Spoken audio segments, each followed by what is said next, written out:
नमस्कार, आप देख रहे हैं रफ्तार मीडिया में आपके साथ प्रियंका मलिक। हाजिर उत्तराखंड की तमाम छोटी बड़ी खबरें लेकर खबरों का रुख करेंगे, लेकिन सबसे पहले एक नजर हेडलाइंस पर। उत्तराखंड में अक्षय तृतीया के शुभ अवसर पर चारधाम यात्रा का आगाज। श्रद्धालुओं के लिए खोले गए गंगोत्री और यमुनोत्री धाम के कपाट। पीएम मोदी के नाम से हुई पहली पूजा। संविधान बचाओ रैली में सरकार के खिलाफ फिर गरजे कांग्रेसी। संवैधानिक संस्थानों के दुरुपयोग का लगाया आरोप। कहा, संविधान की मूल भावनाओं के साथ हो रहा है खिलवाड़।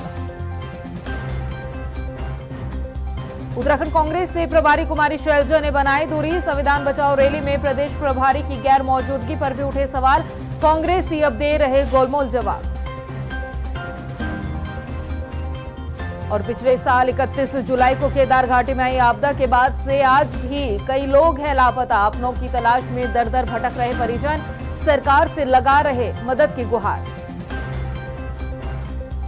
हेडलाइंस के बाद बुलेटिन में खबरें विस्तार से।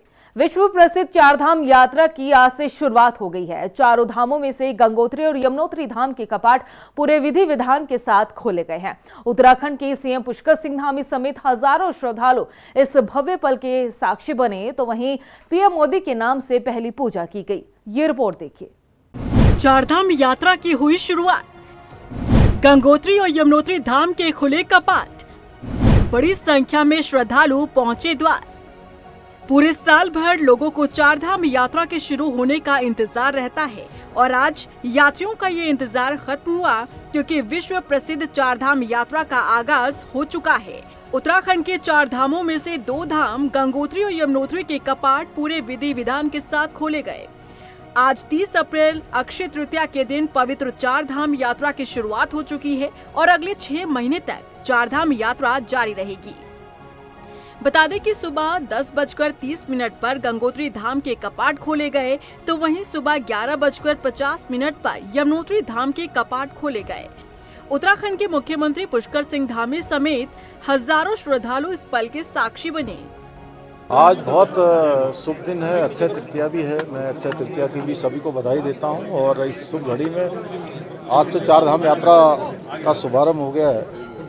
गंगोत्री यमुनोत्री धाम के कपाट आज खुल रहे हैं और पूरी तरह से इस यात्रा का पूरे देशवासियों को प्रतीक्षा रहती है और उसी प्रकार उत्तराखंड वासियों को इस चारधाम यात्रा को संचालित करने वालों के लिए भी एक महाउत्सव की तरह ये यात्रा होती है।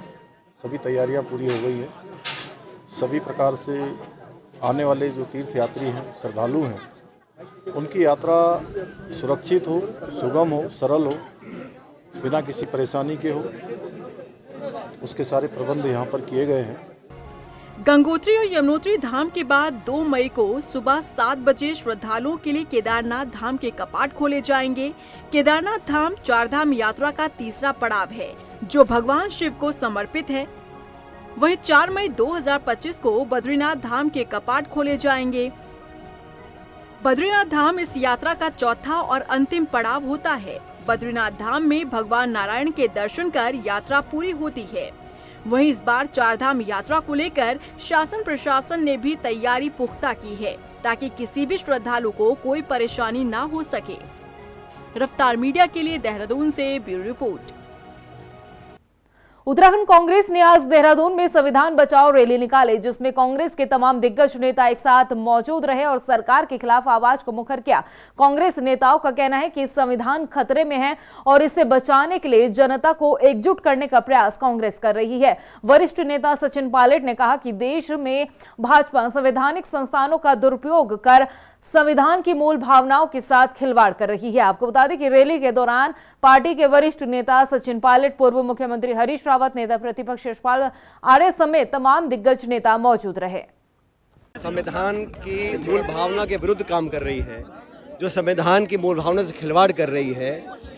लोगों के अंदर एक अजीब तरह का माहौल पैदा किया गया है और जैसा राहुल जी कहते हैं, खड़गे साहब कहते हैं कि संविधान ने हर व्यक्ति को बराबर का हक अधिकार दिया है और देश में जो वातावरण निर्मित किया है वो एक ऐसा माहौल है जहां पर लोग अपने आप को असुरक्षित महसूस कर रहे हैं। संविधान के जो प्रावधान है उसका उनकी धज्जियां खुलेआम उड़ाई जा रही हैं।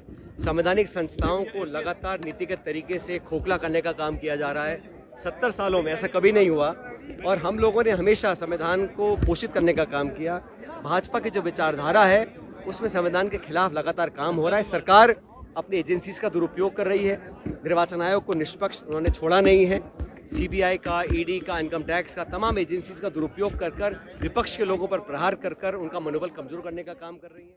रैली के लिए बहुत बहुत बधाई देता हूँ और हम संविधान बचाओ भाजपा हराओ के नारे को लेकर के गांव-गांव जाएंगे।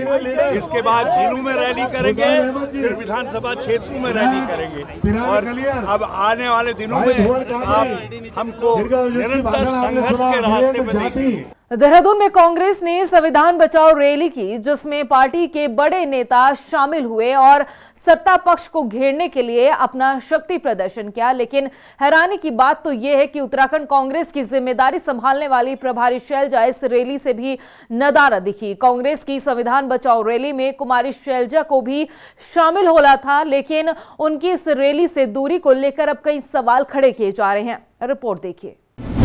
कांग्रेस प्रभारी कुमारी शैलजा ने फिर बनाई उत्तराखंड से दूरी।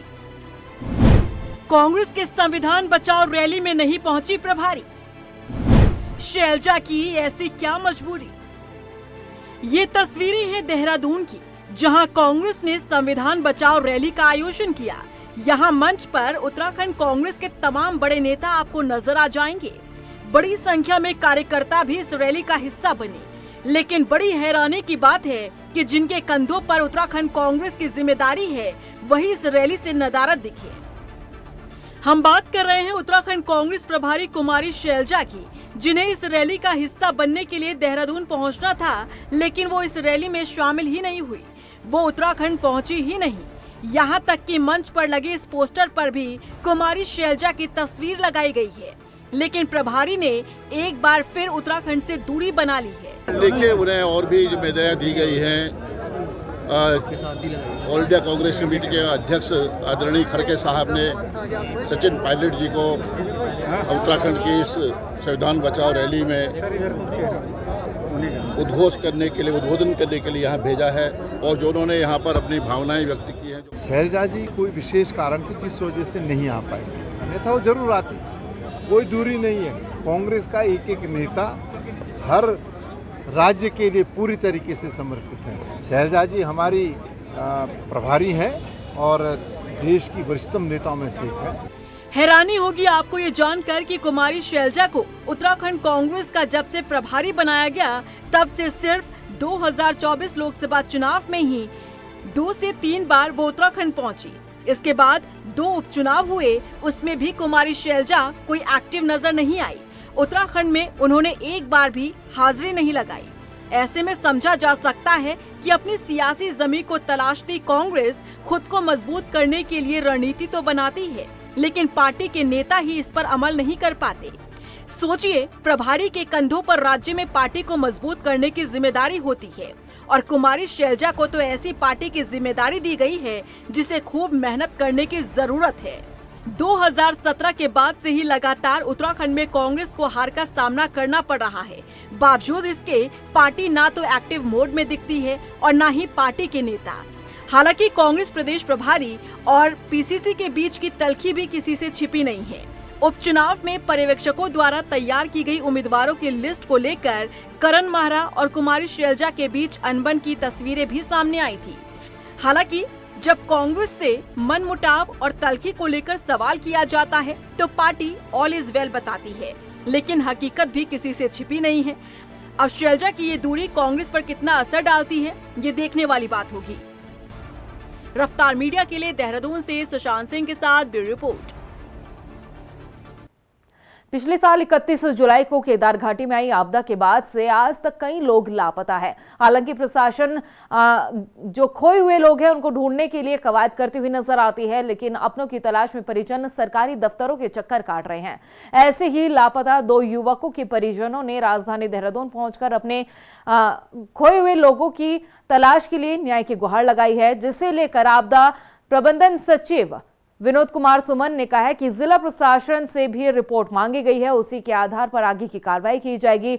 उधर लापता युवकों के परिजन सरकार से आर्थिक मदद की भी गुहार लगा रहे हैं। मेरा नाम वीर सिंह है, लड़के का नाम सूरज है। ये केदारनाथ कावड़ यात्रा में गए थे और जब से लापता हैं, वहाँ जो बादल फटा था उसमें आपदा जी आई थी। उस दौरान से 3 लड़के थे, सूरज, अरविंद, शिवम की बॉडी मिली है।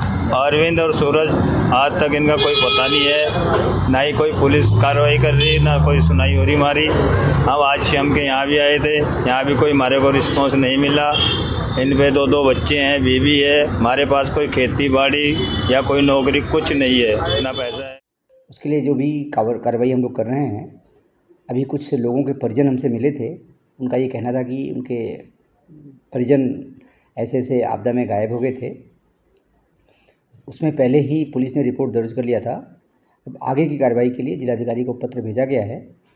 जो ही वहाँ से जवाब आता है उसके बाद हम फिर अग्रतर कार्रवाई कराएंगे, जो उनको मृतक घोषित करने का या अन्य जो औपचारिकता है उसे पूरा कराएंगे। देहरादून में अक्षय तृतीया के शुभ अवसर पर उपभोक्ताओं में गुणवत्ता और मानकीकरण के प्रति जागरूकता बढ़ाने के लिए प्रेस कॉन्फ्रेंस का आयोजन किया गया। इस दौरान बताया गया कि अक्षय तृतीया के पावन पर्व के मौके पर जो है खरीदारी बढ़ जाती है, खासतौर पर गहने और अन्य मूल्यवान वस्तुओं की खरीदारी की जाती है। ऐसे में गुणवत्ता की जांच जरूरी है। उन्होंने बताया कि उपभोक्ता बेसिक केयर मोबाइल ऐप के जरिए उत्पादकों की प्रामाणिकता की जाँच कर सकते हैं। तो आज अक्षय तृतीया के पावन अवसर पर मैं सभी हमारे जो प्रदेशवासी हैं उनको शुभकामनाएं देना चाहूँगा। और आज भारतीय मानक ब्यूरो, जो कि देश की सर्वोच्च मानकीकरण संस्थान है, उसके तरफ से ये एक और उद्देश्य है हमारा आज ये कार्यक्रम के आयोजन करने का कि प्रत्येक उपभोक्ता अपने अधिकारों को जाने, वो इतना सशक्त हो कि वो अपने जीवन में केवल गुणवत्तापूर्ण जो क्वालिटी प्रोडक्ट्स हैं केवल उन्हीं को अपनाएं। और जहाँ पर भी उसको कोई विसंगतियाँ किसी प्रोडक्ट की क्वालिटी से संबंधित मिलती है या किसी सर्विसेज की क्वालिटी से संबंधित मिलती है, तो कृपया कर उसके संबंधित जो भी शिकायत है वो भारतीय मानक ब्यूरो के संज्ञान में लाएं। वहीं हरिद्वार रुड़की विकास प्राधिकरण की तरफ से सुशासन कैंप का आयोजन किया गया, जिसमें बड़ी संख्या में लोगों की भीड़ उमड़ी। एचआरडी के उपाध्यक्ष अंशुल सिंह ने क्षेत्र में बताया है कि लोग ज्यादा से ज्यादा इस कैंप का फायदा उठाकर अपने जो नक्शे पेंडिंग पड़े हैं उनकी प्रक्रिया को पूरा किया जाए।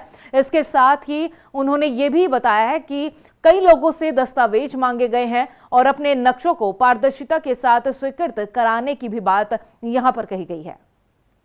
हमारा ये जो लगा है, इस साल पहले कैंप लगा है हमारा, मेन एम ये है कि जो आवासीय नक्शे हैं उनको हम ज़ीरो कर सकें और हमारे 75 मीटर के नीचे जो कमर्शियल नक्शे उन्हें ज़ीरो कर सकें। ऑलरेडी हम 100 से ऊपर नक्शे यहाँ पास कर चुके हैं आज की डेट में। ये ऐसा नहीं कि आज ही हमने 2-3 घंटे पास किए, इसमें 4 दिन से हम लगातार काम कर रहे हैं और ऑब्जेक्शंस क्लियर कर रहे हैं तहसील से। हमारा एम ये है कि हमें फ्यूचर में कैंप लगाने की ज़रूरत ना पड़े, हमारा प्रोसेस इतना सिंप्लीफाइड हो जाए कि ये पास हो जाए। अल्मोड़ा मेडिकल कॉलेज के अधीन संचालित बेस अस्पताल में फिजियो गोलाइट कार्बो मशीन को लगाने की तैयारी चल रही है। एनेस्थीसिया विभाग के associate professor doctor Aditya Chauhan ने बताया कि अस्पताल में मशीन लगने के बाद से रीढ़, सियाटिका और अर्थराइटिस जैसे बीमारी के उपचार के लिए एडवांस थेरेपी इस्तेमाल की जा सकेगी, जिसका फायदा जो है जरूरतमंद मरीजों को होगा। अभी जैसा कि वर्तमान में हम एक पेन क्लिनिक यहाँ पे संचालित करते हैं और अभी प्रचार महोदय के अथक प्रयासों के बाद हमें एक मशीन मिली है जिसका नाम है फिजियो गोलाइट कॉम्बो, जिसमें हम अल्ट्रासोनिक थेरेपी, इलेक्ट्रोथेरेपी और इन दोनों का कॉम्बिनेशन दे सकते हैं, जिसका यूज दर्द के निवारण के लिए किया जाएगा और जो कि ये काफी एडवांस थेरेपी है और इस क्षेत्र में ये पहली बार ऐसा हो रहा है कि इस मशीन का हम यूज करेंगे। देहरादून पुलिस अवैध खनन, ओवरलोडिंग, ओवरस्पीड के खिलाफ लगातार कार्रवाई करती हुई नजर आ रही है और इसी कड़ी में देहरादून पुलिस ने कार्रवाई करते हुए यातायात नियमों का उल्लंघन करने वाले 50 वाहन जैसे कि डंपर, ट्रक, ट्रैक्टर ट्रॉली को सीज किया है। एसएसपी अजय सिंह ने बताया कि जनपद के सभी थाना प्रभारियों को साफ तौर पर निर्देश दिए गए हैं कि जो भी यातायात नियमों का उल्लंघन करता है या फिर नियमों का पालन नहीं करता, उनके खिलाफ कार्रवाई की जाए। देखिए, जिस तरह से चारधाम यात्रा भी है और खासकर बहुत यातायात का दबाव भी रहता है, तो इस तरह के जो डंपर, ट्रैक्टर, ट्रॉली हैं जो ओवर स्पीडिंग खासकर कर रहे हैं या ओवरलोडिंग में चल रहे हैं, उसको देखते हुए, यात्रियों की सुविधा को भी देखते हुए अलग से एक टीमें चेकिंग के लिए बनाई गई और टीम के द्वारा करीब 50 ऐसे जो वाहन जो ओवर स्पीड या अन्य यातायात का उल्लंघन कर रहे थे उनको सीज किया गया। अल्मोड़ा के गांधी पार्क में अपनी 3 मांगों को लेकर ग्रामीण पिछले 16 दिन से धरने पर बैठे हैं। दरअसल ग्रामीण ग्राम पंचायत खूंट धामस में कोसी नदी पर पुल निर्माण, सड़क पर डामरीकरण और जीआईसी खूंट में छात्रों के लिए पानी की व्यवस्था सुनिश्चित करने की मांग कर रहे हैं। बावजूद इसके उनकी मांग पर कोई संज्ञान नहीं लिया जा रहा है। ऐसे में अब वो जो है अपनी मांगों को लेकर धरने पर अड़े रहने की बात कर रहे हैं। पिछले 16 दिनों से हम यहाँ पर गांधी पार्क में बैठे हुए हैं, सड़क बनाने के लिए, वो भी भारत रत्न गोविंद बल्लभ पंत जी के गांव में, उन्हीं के स्कूल में पानी की व्यवस्था करने के लिए। जब हम संबंधित विभागों के पास जा रहे हैं तो कह रहे हैं पैसा नहीं है, हमारे पास बजट नहीं है। तो इस भूखी नंगी सरकार की गरीबी दूर करने के लिए और भूखे नंगे जिला प्रशासन की गरीबी दूर करने के लिए हमने सोचा जनता से भीख ही मांग ली जाए, और भीख मांग करके कहीं ना कहीं अगर पैसे आ जाएंगे तो सारा क्षेत्र में घूमेंगे, नगर में घूमेंगे और इन जमा पैसों से सरकार की गरीबी दूर करेंगे ताकि हमारे क्षेत्र का विकास हो सके। इसलिए अब हम भीख मांगने के रास्ते पे चल पड़े हैं। वहीं देहरादून में 23 क्विंटल नकली पनीर का जो है भंडाफोड़ किया गया है। इसके साथ ही 4 धाम यात्रा मार्गों पर इसकी सप्लाई होनी थी, जिसका पहले से ही भंडाफोड़ करते हुए 5 आरोपियों को गिरफ्तार किया गया है और मौके पर ही जो नकली पनीर बरामद किया गया था उसे नष्ट कर आगे की कार्रवाई शुरू कर दी गई है।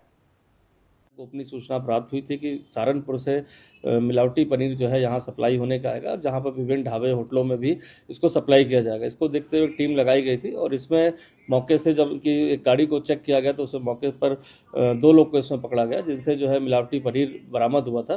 पूछताछ में पता चला कि इनके अन्य जो गैंग के लोग हैं यहाँ पर 4 धाम और इस तरह की जब यात्राएँ होती हैं तो उसको मिलावटी पनीर जो एक फैक्ट्री है सहारनपुर में जहाँ पर नकली इसको बनाया जाता है, वहाँ से वो लेके आए थे। इस सूचना पर सहारनपुर में भी जो संबंधित अधिकारीगण फूड डिपार्टमेंट के उनसे संपर्क किया गया, उनको सूचना दी गई। साथ ही साथ हमारी एक टीम भी गई और वहाँ पर भी तलाशी के दौरान एक अवैध फैक्ट्री जंगलों में पाई गई, जहाँ पर अवैध रूप से केमिकल के द्वारा ये बनाया जा रहा था, जहाँ 16 कुंटल पनीर बरामद करके इसको डिस्ट्रॉय किया गया।